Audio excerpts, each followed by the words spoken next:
Las semanas anteriores habíamos comenzado hablando bajo el tema rescatados. Y de las razones por las cuales hablamos de rescates o rescatados es porque yo personalmente, como líder y seguidor de Jesús, creo fuertemente que la razón por la cual Cristo nos encomendó y nos dejó aquí en la tierra es para ser la puerta o ser acceso o conexión a Él a aquellos que no conocen. Porque para algunos, a menos que sea una intervención divina que puede suceder, de otra manera no van a escuchar o van a saber quién Jesús es, o quién Dios fue, o el sacrificio que hizo por ellos. Entonces nosotros hemos sido comisionados a ser rescatistas. ¿Por qué rescatistas? Rescate induce o da a decir naturalmente que hay un peligro. Y el peligro que existe más grande es la muerte. ¿Por qué? Porque es la falta de vida. Y la muerte no solamente para nosotros en términos de la eternidad tiene que ver con el momento que expiramos, tiene que ver con dónde vamos a pasarla. Y dónde personas van a pasar la eternidad. Millones de personas diariamente están en peligro de suspirar y respirar sus últimos minutos con una sentencia de muerte eterna. Y Dios ha comisionado millones de rescatistas alrededor del mundo, que nosotros también le decimos cristianos, creyentes, evangélicos, pentecostales, bautistas. Póngale el sello que quiera ponerle. El propósito divino es el mismo, es rescatar a las personas para Cristo. Y yo quiero comenzar hoy buscando el pasaje en el libro de los jueces. El libro de los jueces es Josué, libro de Josué. No sé por qué puse jueces en mis notas. Libro de Josué, capítulo 24, verso 15. Y mientras vas buscando Josué 24, 15, un poco de repaso de lo que habíamos hablado en la semana anterior. Si no lo has visto, puedes verlo a través de YouTube, en nuestro canal. Puedes ir a iglesiaelverbo.com, ahí está. O puedes descargar el podcast, suscribirte en Apple Podcast, Google Podcast o cualquiera otra de las plataformas. Ahí está todos los mensajes. El mensaje de la semana pasada hablamos sobre cómo el sacrificio de Jesús y nuestra misión se aplica a un nivel personal, que podemos ayudar a las personas primero a trabajar con sus peligros personales, o los peligros que han tomado riesgos por sí mismos, por su propia cuenta, por sus propias decisiones, y los peligros involuntarios, que son aquellos que le llegan aun cuando no se lo espera. Entonces, ¿cómo establecer esa conexión para convertirnos en puertas o puentes o accesos o conectores para Jesús? Comienza primero ofreciendo paz a alguien. Sé tú el ancla de la fe de alguien y establece una confianza con esa persona. Eso fueron 3 de las cosas importantes, pero si quieres escuchar más, regresa y escucha el mensaje.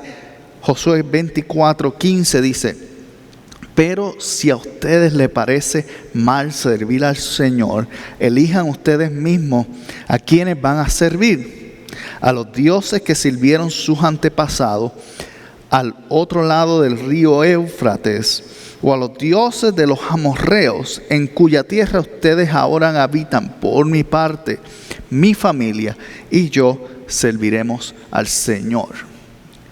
Este es un pasaje muy bonito, mucha gente lo recita, mucha gente lo toma para sí, mucha gente lo declara.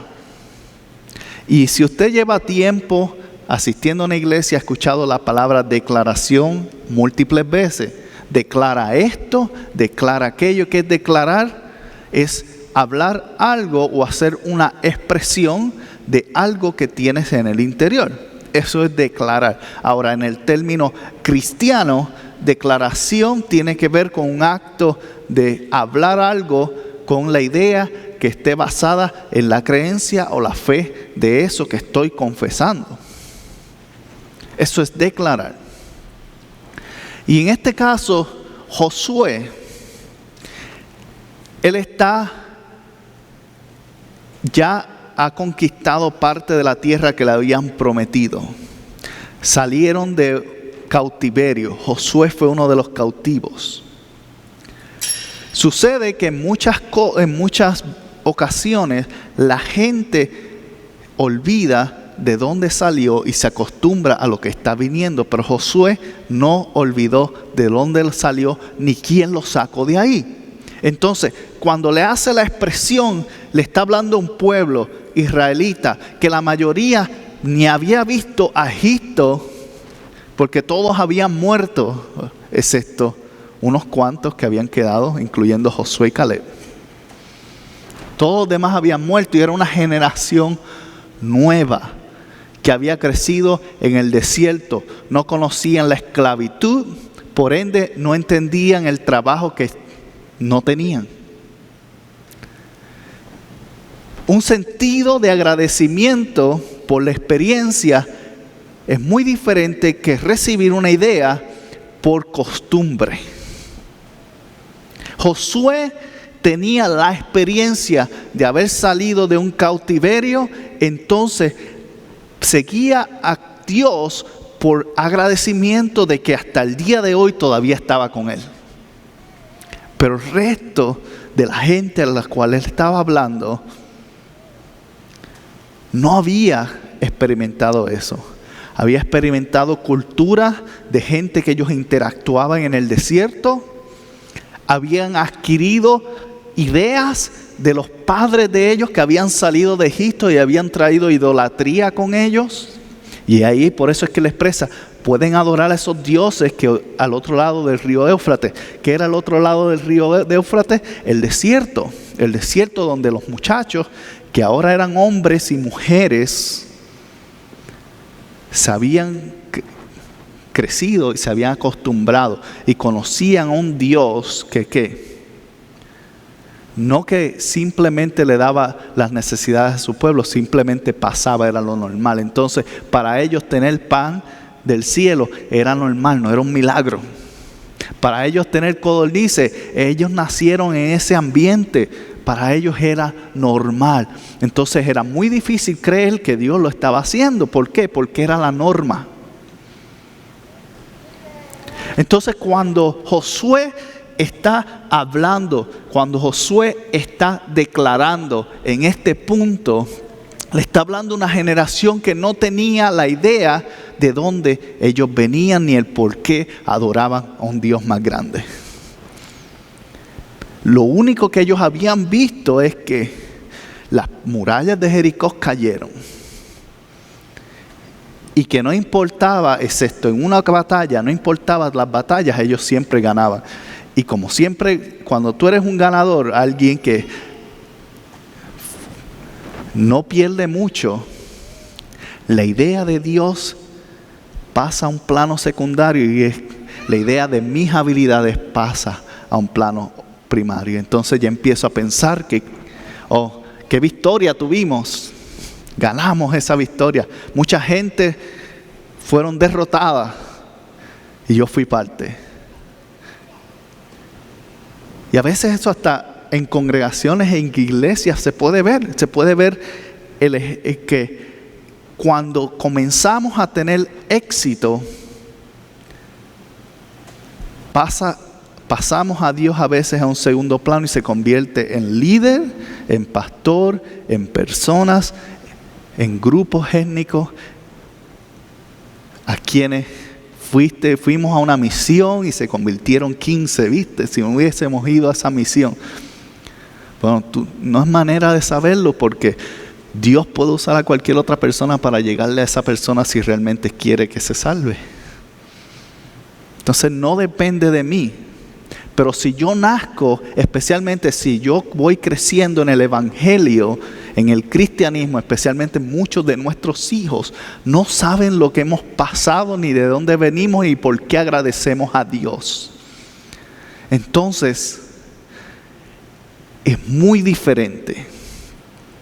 Es muy diferente cómo nosotros podemos entrelazar, amarrar, provocar que en mi casa, que mis hijos, que mi familia sigan a un Cristo en el cual ellos no han tenido la necesidad de hacerlo por su propia cuenta. No lo han tenido. ¿Por qué? Porque se les fue dado. Josué le está hablando a esa gente, a unas personas que se les fue entregado algo que ellos no ganaron. Simplemente nacieron dentro de esa bendición. Y cuando tú naces dentro de una bendición, es muy difícil ver los beneficios porque es tu norma. Es muy difícil ver las maravillas porque para ti es normal. Para ti pasa ya. Qué bueno, Dios está bendiciendo a mi familia. A mis padres nunca les falta nada. Trabajan fuerte y Dios los bendice. Qué bueno. ¿Y por qué tengo que ir a la iglesia todos los domingos? Si se pierden uno, no se van a ir al infierno. ¿Por qué tienen que ayudar siempre en la iglesia? ¿Por qué tienen que hacer esto? Si pudiésemos estar haciendo otro, yéndonos al río, al campo, lo que sea. Y lo que sucede es que como nacieron en bendición, se les hace difícil observar.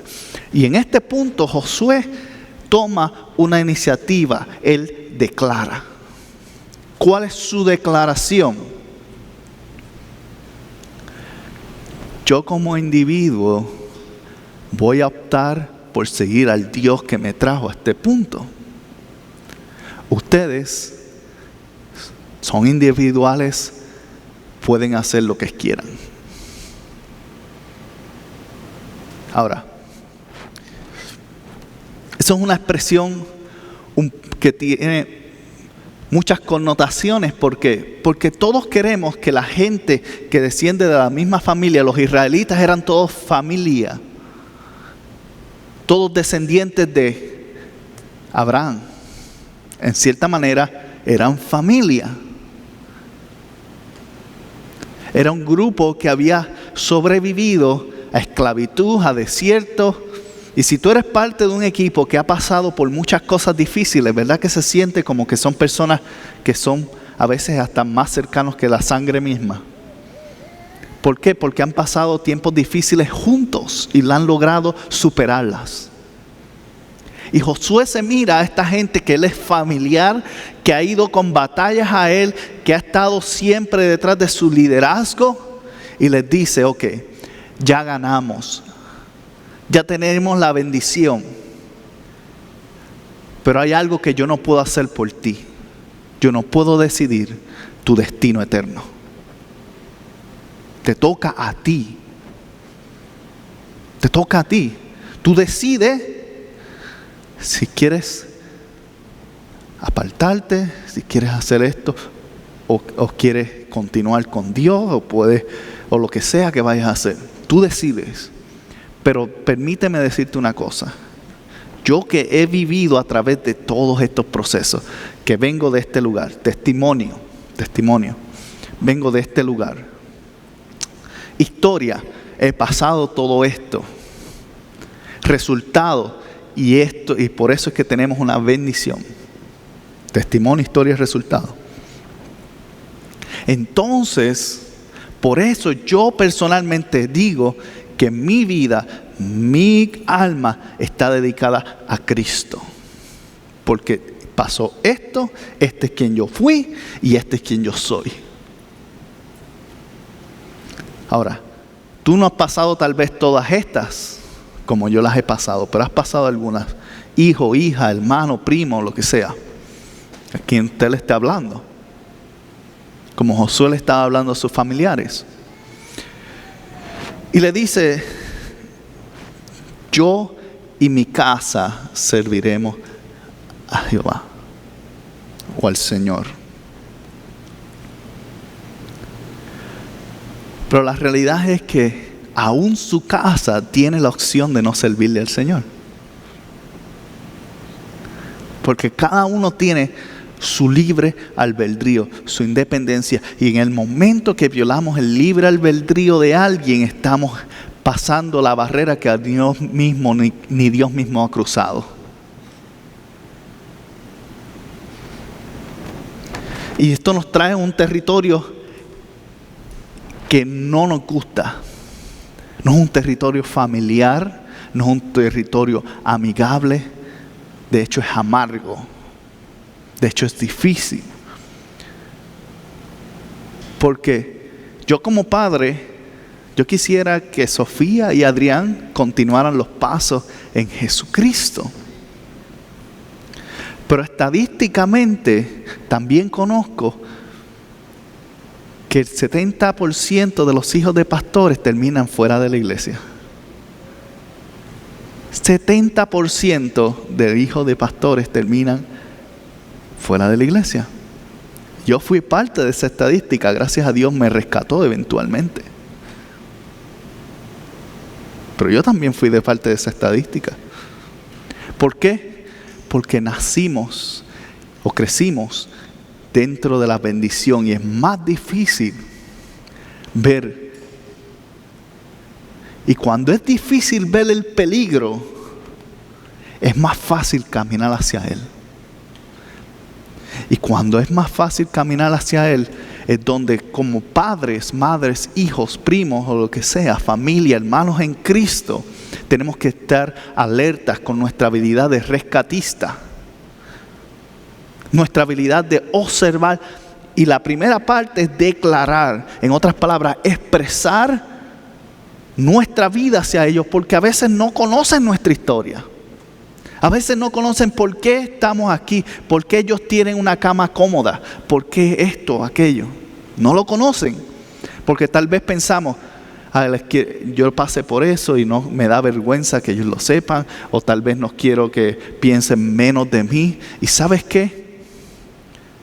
Que piensen menos de mí y me tengan y estén más acercados es mejor a que tengan un buen sentimiento de mí y se alejen. Al contrario, es más, permíteme decirte esto.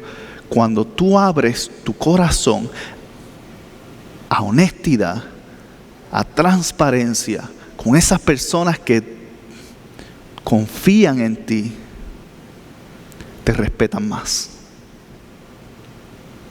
Porque ven un lado real.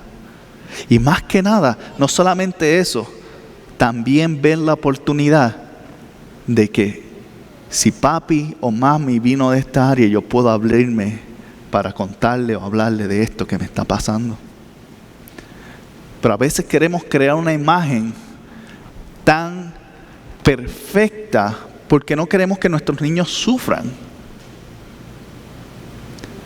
Y usted no tiene que darle todos los detalles, pero hay detalles y hay historias que van a crear moral y carácter en alguien. Por eso la diferencia entre la casa de Josué y la casa de otras personas podía ser grande. Porque Josué sabía de dónde había salido, sabía lo que había pasado y quién era el Dios que había estado con ellos en medio de todo eso. Y aún sus hijos, aunque no lo supieran, él tenía la oportunidad de dar su testimonio, contar su historia y decirle, y este es el resultado. Tenemos una tierra que nos fue prometida y nos fue dada. Disfrútala, porque fue sobre mi sudor, fue sobre mis latigazos en Egipto, fue sobre todas las rocas que cargué para crear esas pirámides. Y tú no tienes que hacer eso. aprovéchalo, disfrútalo más, porque hay mucho más que Dios tiene para ti. Hay mucho más.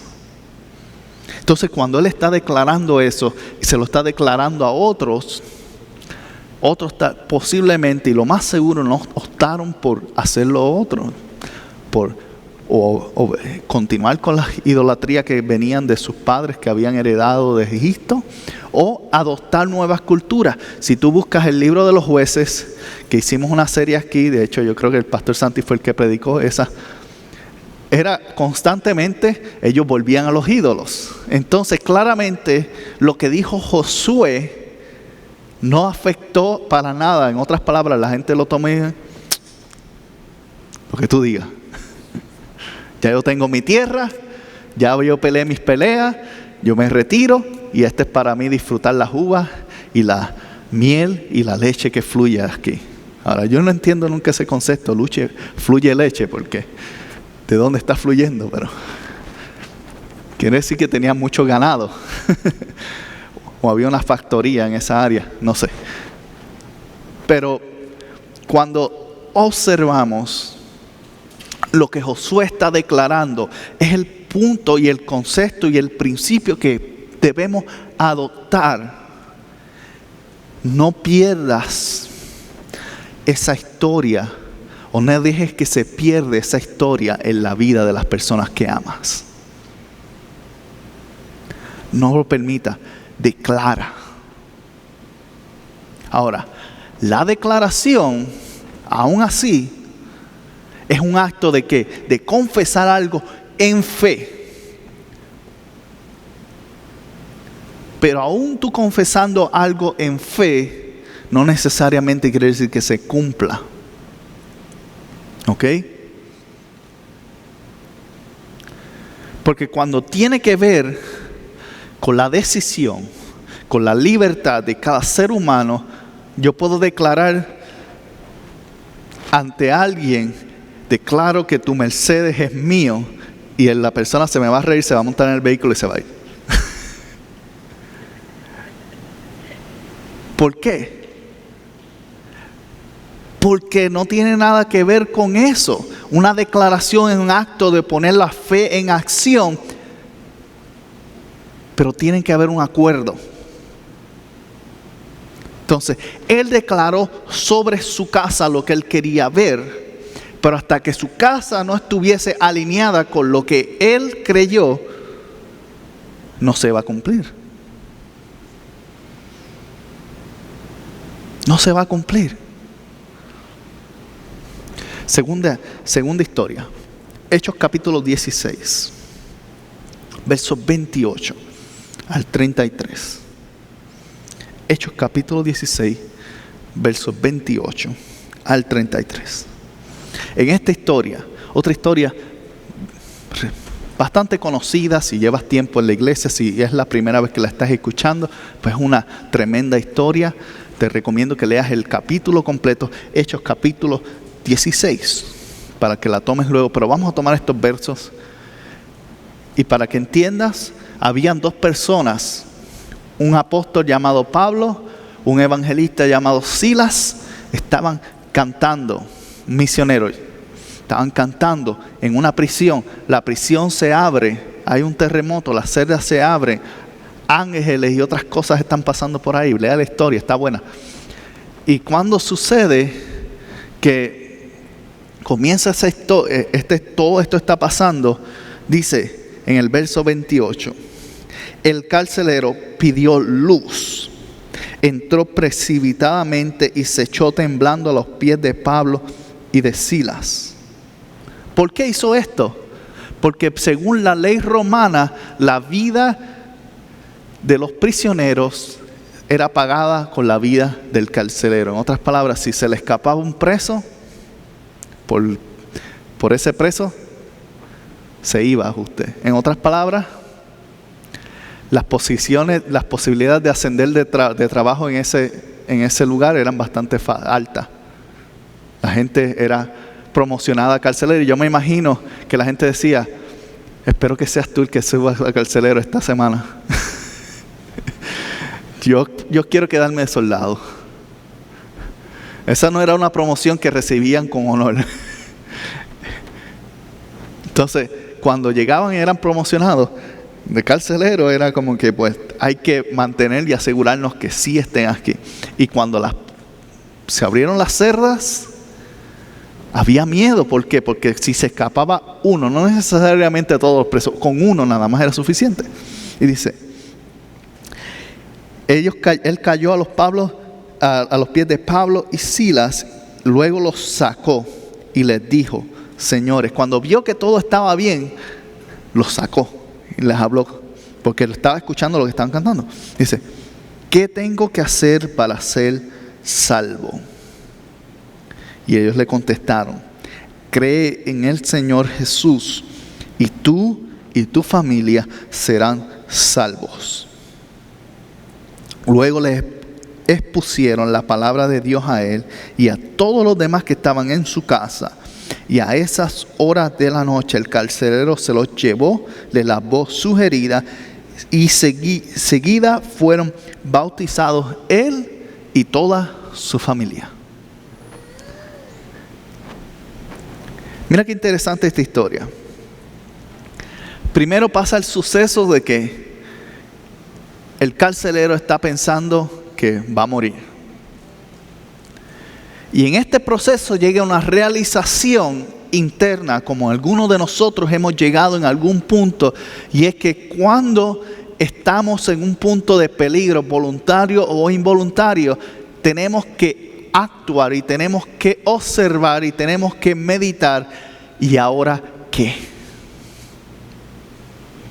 Si yo muero, ¿qué pasará?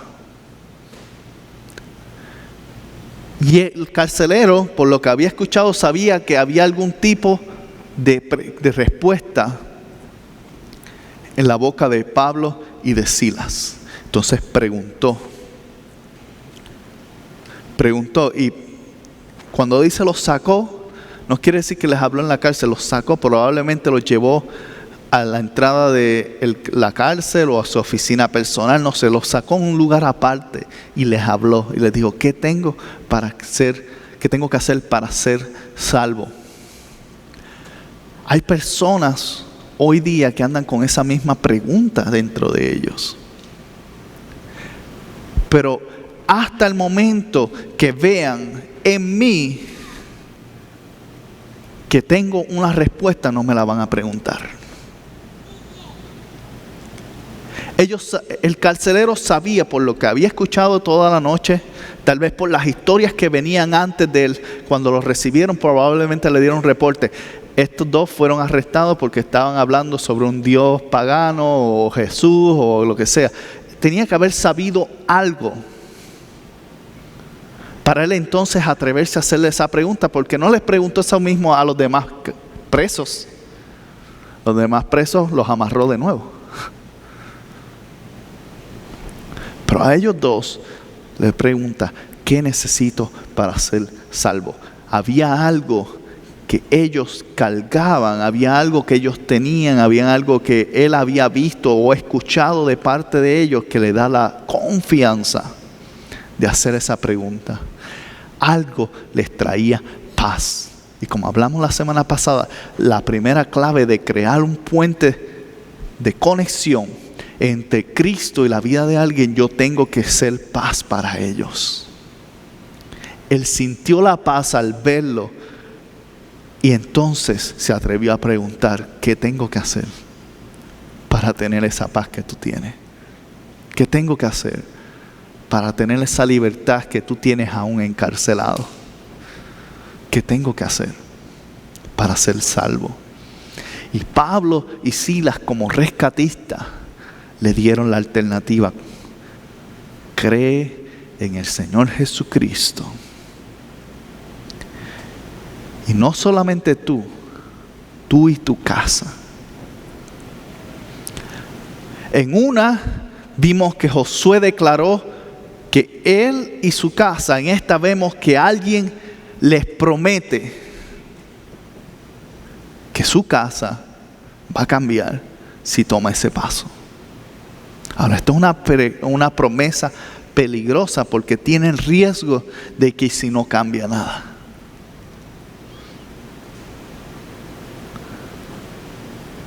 Pero la diferencia es que él había visto en ellos la reputación, la historia, su testimonio y qué había pasado, que hasta la tierra tiembla por el Dios que ellos andan con, que en ese momento hasta se le olvidó su posición de carcelero y se preocupó en su posición eterna. ¿Cuál fue su posición eterna? Decirle, ¿qué tengo que hacer para ser salvo? Y dice, luego les pusieron la palabra de Dios. En otras palabras, no fue eso lo único que dijeron, y el carcelero dice, sí, eso es lo que quiero.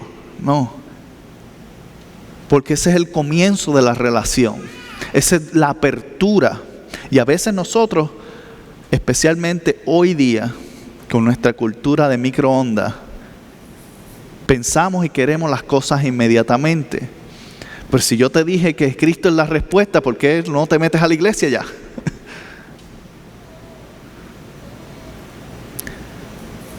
Porque a veces necesitan expandir. ¿Qué significa eso para ellos? Yo estoy seguro que en este punto probablemente pasaron horas hablando. Y Pablo no le habló de teología. No le dijo, no, porque la simiente de Cristo vino de José y de José vino hasta David. El carcelero no le importaba nada de eso. El carcelero quería ser salvo. Entonces, ¿cuál es la mejor expresión de salvación? Pablo decirle, yo iba de camino a matar a unos cristianos, pero sin embargo, una luz se me apareció, un hombre me habló, me puso ciego, me restauró la vista, me salvó de unos mercenarios. Fui a este lugar, una serpiente me picó y luego fui a un bote y tuve esta... Es muy diferente que tú traer un argumento teológico.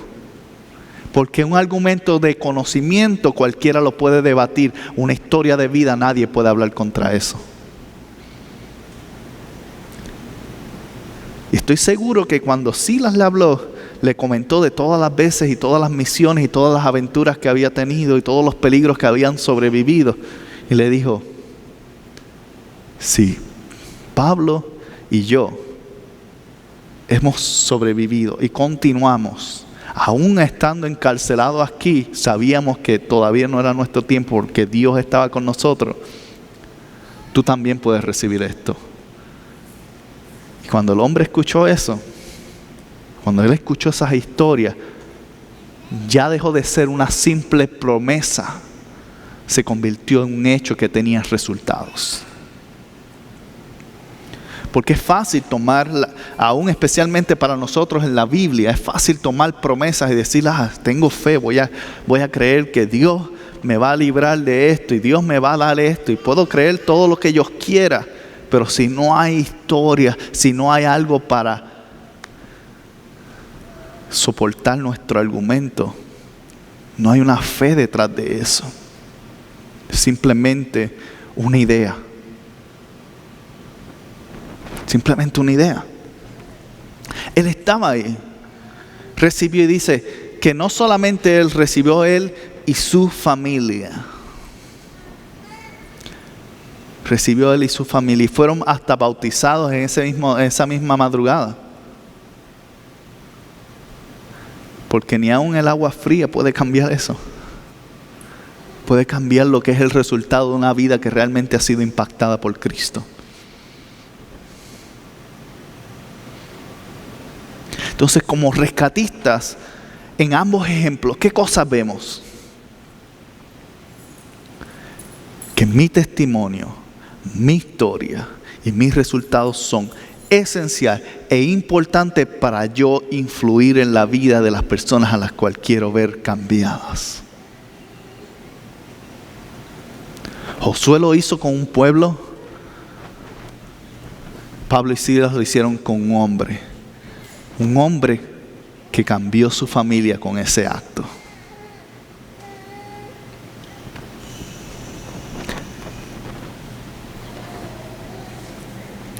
Por eso es importante entender este punto, y lo que quiero traerlo hoy como punto inicial es que existen promesas, absolutamente. Y tú puedes prometer a alguien cualquier cosa, puedes crear promesas verdaderas, promesas semifalsas y promesas completamente falsas. ¿Por qué digo semifalsas? Porque siguen siendo falsas, pero están basadas en una esquina de verdad. En otras palabras, te dicen, si me das $1, yo te voy a dar 2, pero no te dicen que después te van a quitar 3. Entonces una verdad a media. Pero sigue siendo una mentira, porque eventualmente algo te va a sacar. Y cuando hablamos de promesas, que tus promesas estén basadas en tu propia historia. Como rescatista, en tus promesas estés basada en tu propia convicción, en donde tu fe está anclada, porque sin fe no sirve. Así como dijo la canción que cantamos anteriormente, sin tu presencia no está aquí, no somos nada, es porque si no hay base de fe, si Dios no está en el asunto, si Dios no está en mi vida, en lo que estoy hablando, puede tener resultados, absolutamente, humanamente muchas cosas pueden tener resultados, pero no son resultados que permanecen. Si tú quieres un resultado permanente, tienes que prometer o tienes que traer promesas de Dios basadas en lo que tú has vivido y experimentado. ¿Por qué? Porque tú conoces el resultado. Y no quiere decir que Dios no vaya a hacer otras cosas con esa persona individualmente. A ti no te interesa o te debe interesar o importar lo que va a pasar con esa persona, porque la bendición es individual, la salvación es individual. A ti te debe importar que tú estás conectándolo con Dios, porque ese es mi trabajo como rescatista. Luego, como creyentes o como personas que fueron rescatadas, pues entonces nos toma otra diferente situación de circunstancias, que es amarnos los unos a los otros, cuidarnos los unos a los otros, etcétera, etcétera, todos los que existen en el Nuevo Testamento.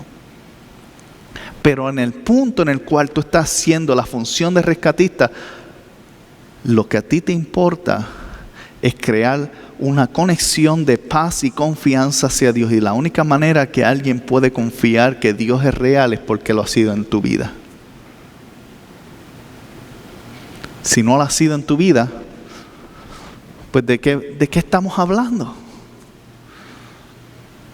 Están vendiendo sueños en vez de promesas. Igual que declaraciones. Cuando tú traes una declaración, que sea una declaración basada en tu vida, en tu experiencia, en el cambio que has recibido. Porque decir algo lo dice cualquiera. ¿Y cuántas personas declaran barbaridades y tonterías y mentiras cada 4 años frente al mundo, en una televisión o en una línea? Cientos de candidatos en cada país y nación hacen declaraciones sin fundamento. Y nosotros nos las comemos y nos las tragamos como si fuera, ay, qué bonito, él va a hacer eso. Tú sabes que no lo va a hacer, pero por el momento te las creíste. No seas tú como eso, que tus declaraciones estén fundamentadas en tu fe. Pero que tu fe esté fundamentada en las acciones que conllevan. Porque de nada sirve tener una fe que no me toma nada. Porque si no hay algo envuelto, si no hay algo que haga impulsar esa fe, entonces no es realmente fe, es una idea. toda fe es impulsada por una acción, toda fe es impulsada por un acto, toda fe es impulsada por una motivación y creencia. Porque hay personas que viajan a lugares a hacer cosas de tipo caritativas. La mayoría de ellos que lo hacen por nada en cambio, lo hacen porque tienen una convicción que los impulsa a actuar sobre eso. Tienen una fe de que si ellos hacen eso, van a producir un cambio en esta área. ¿Cuál es tu fe? ¿Cuál es el cambio que estás tratando de ver en la familia, en los cercanos, en las personas? Porque si yo y mi casa vamos a servir a Jehová, tiene que haber una fe que lo apoye. Entonces, ¿qué yo voy a hacer para que yo y mi casa le sirva a Jehová? ¿Qué voy a hacer para poder declarar eso? O cuando estamos en la otra posición,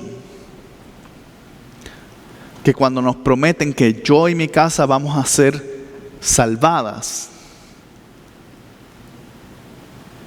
¿qué es lo que hace el carcelero? Lleva a Pablo y Silas a su casa. En otras palabras, trae lo que le fue entregado. ¿Qué estás llevando a tu casa? ¿Qué estás llevando a los tuyos? Porque ese es el resultado. Si yo lo declaro, tengo que hacer algo al respecto para poner el dinero en la boca, como dicen. Que lo que yo digo tiene fundamento. No es simplemente una declaración vacía como muchos hacen. Que cuando recibo una promesa, entonces, ¿cómo la traigo para hacerla realidad en mí, en los míos?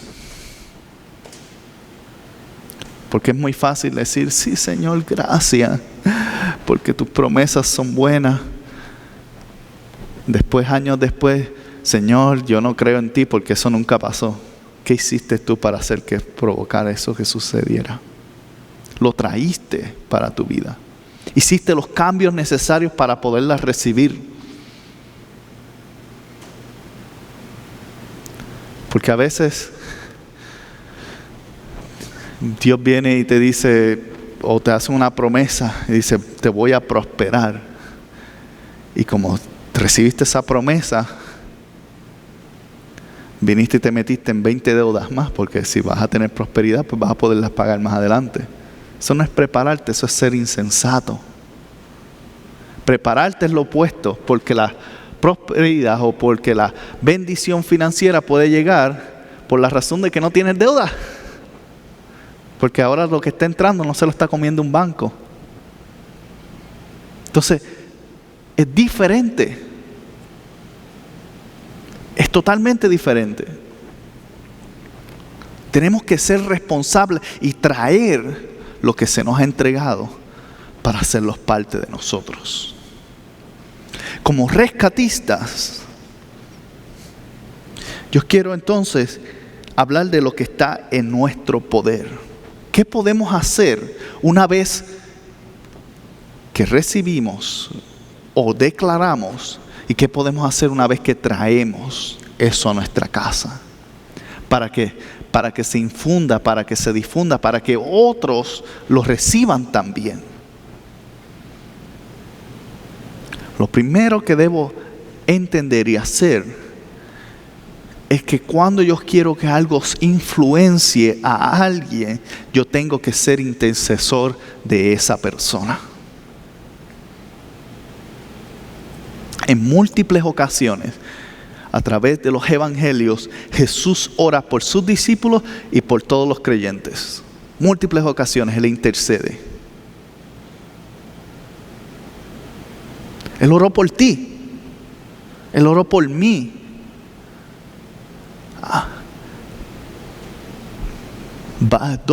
Sobre 2 milenios atrás, antes de que yo ni siquiera fuera alguien pensado, Él está orando por mí. Entonces, antes de yo interactuar o conectarme para tratar de infundir una idea, ora para que esa idea sea bien recibida. Prepara el terreno. Intercede. ¿Qué hace un intercesor? En términos cristianos, orar. En términos legales, es hablar a favor de alguien. Y de la única manera que tú hablas a favor de alguien es teniendo una buena imagen de esa persona. Entonces, comienza aquí. Antes de yo ni siquiera presentarle el evangelio a alguien, antes de yo ni siquiera tratar de influenciar a alguien en mi propia casa o en mi familia a que siga a Jesús, yo tengo que cambiar mi imagen de cómo yo lo veo.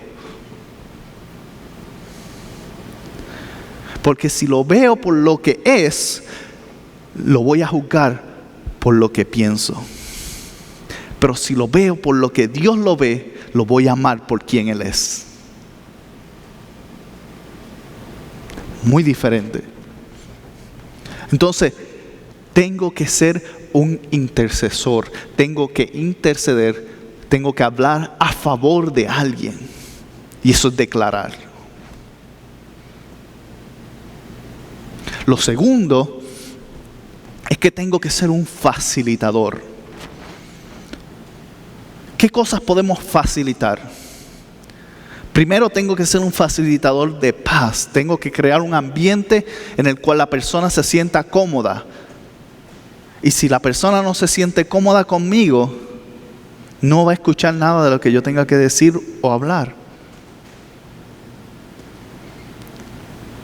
¿Por qué el pueblo de Israel se sentía cómodo con Josué? Porque lo habían visto conquistar montones de tierras y ganar montones de batallas. Entonces los que lo escucharon sabían quién él era. ¿Por qué el carcelero se sintió en paz en hablar con Pablo y Silas? Y no solamente a ese nivel, al nivel de llevar 2 presos que estaban latigados, sangrando, a su casa para curarle las heridas. Para que su familia los conociera y escucharan lo que tenían que decir. Para que le dieran el honor de bautizarlos e introducirlos a la fe. Porque había paz. Facilitaban la paz. Facilitaban la palabra de Dios. Entonces yo tengo que facilitar la confianza, la conexión, el amor. Si yo no lo facilito, si yo no soy el instrumento que lo abre o que lo otorga o que lo da, ¿de dónde lo van a recibir? Y si yo espero que confíen en mí porque soy cristiano, ¿tú sabes cuánta gente se ha puesto el manto de cristiano y han destrozado nuestra historia?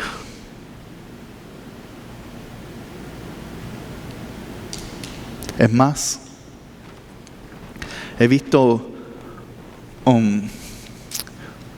una foto que han puesto, un meme que han puesto constantemente con esta de la situación de los fuegos en Arizona, en Amazonas. El Amazonas llevaba 14 o 16 días encendido, creo que ya se está apagando, pero mucha gente estaba alarmada por la falta de atención que había tenido. Y entonces alguien hizo un meme y se ha vuelto viral sobre comparando la Catedral de Notre Dame y el Amazonas, diciendo la gente de la fe, la gente que sigue la fe, dieron 278 mil millones para restaurar la catedral, que nadie la usa porque realmente es un monumento en Francia. Ahí van 20 o 30 católicos y ya, es un museo más que nada. Pero dice, $0 aportados hacia la restauración del Amazonas. Y dice, ahí es donde está la hipocresía cristiana. Y tú y yo no somos católicos, ni nos importa restaurar eso tal vez, a lo mejor no sé, alguien que nos vio en línea. Pero independientemente, lo que quiero decir es que ahí nos montan a todos en ese barco. Y hoy día la gente confía en los cristianos menos que en cualquier otra cosa. Más, prefieren tener un político de presidente que no tiene la capacidad de hacerlo, en vez de tener una persona con buenos valores. Porque simplemente hecho es que a través de la historia le hemos fallado a la comunidad y a la gente. No necesariamente mi culpa o la de algunos que están aquí, pero en general la iglesia. Le hemos fallado. Y crear la confianza hoy día es mucho más difícil que era antes. Antes tú decías, la Biblia dice, y ya lo tomaban como autoridad. Hoy día tú dices, la Biblia dice, y le dicen, ¿y Google dice esto? Google tiene más autoridad hoy día que la Biblia. Es realidad. La gente no consulta la Biblia, consulta Google, consulta Wikipedia o cualquiera de estas otras páginas que existen. Esa es su autoridad. Lo que dice ahí es su verdad. Entonces, ¿cómo nosotros combatimos eso? ¿Cómo nosotros podemos romper ese espacio y crear confianza en lo que nosotros cargamos es la verdad? Tenemos que trabajar fuertemente en demostrar con actos y con pruebas que Dios ha sido real en mí y que puede ser real en ellos. Porque lo que dice un papel en un libro no basta. Mi vida habla más que aún los pasajes escritos en la Biblia hoy día.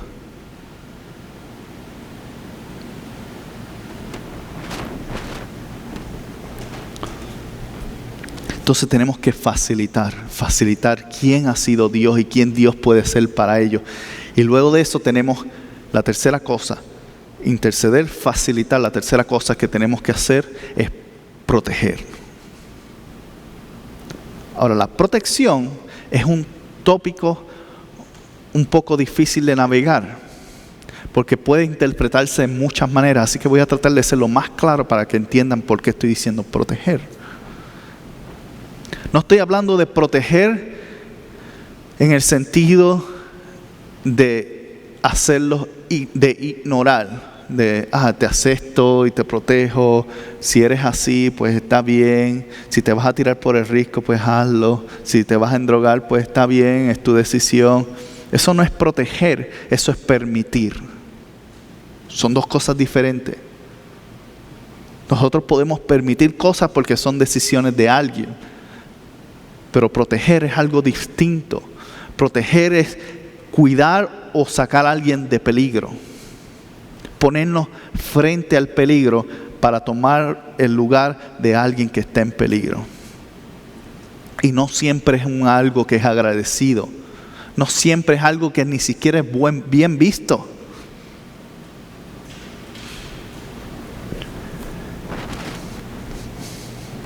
Pero proteger es importante por lo que dice Santiago capítulo 5. Y lo leí la semana pasada, así que si quieren buscarlo pueden hacerlo, pero lo voy a leer rápido. Santiago capítulo 5, 19 y 20 dice, Santiago hablándole a la iglesia de Jerusalén y a todos nosotros como creyentes, dice, hermanos míos, si alguno de ustedes se extravía de la verdad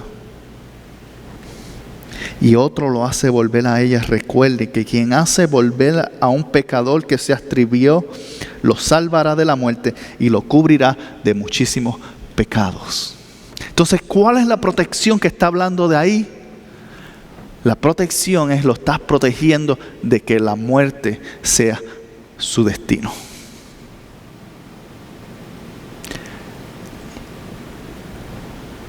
Pero ten cuidado porque cuando lo hacemos, si no hay una conexión ya establecida, va a ser mal recibido.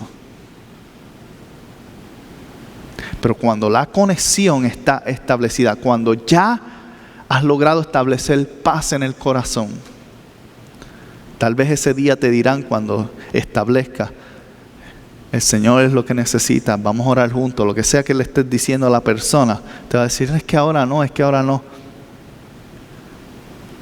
Si no le ha llegado el momento, esa semilla va a estar en su corazón y eventualmente va a germinar y va a crecer.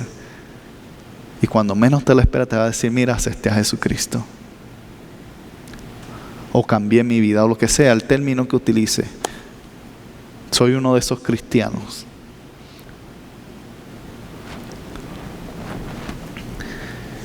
Proteger equivale a otorgar una oportunidad para ser salvado. Nosotros tenemos que tener la capacidad de proteger. Y si es alguien que...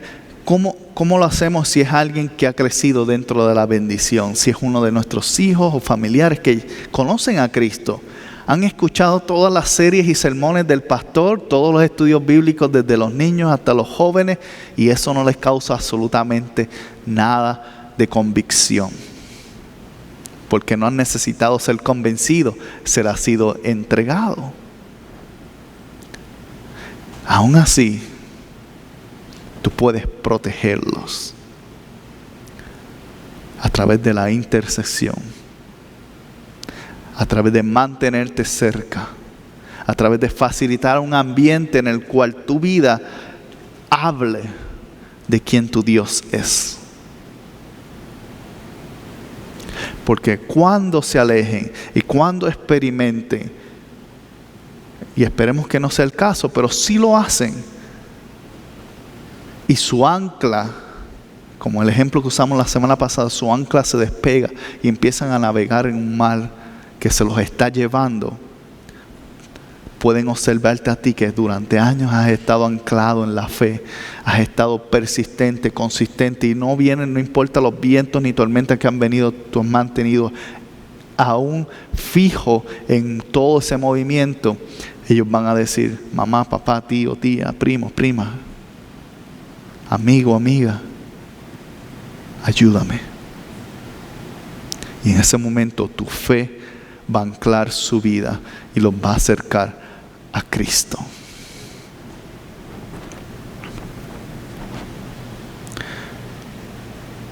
Promesas, declaraciones son importantes, pero únicamente funcionan si tu fe está firme. Y tu fe únicamente funciona si tu vida está alineada con lo que crees.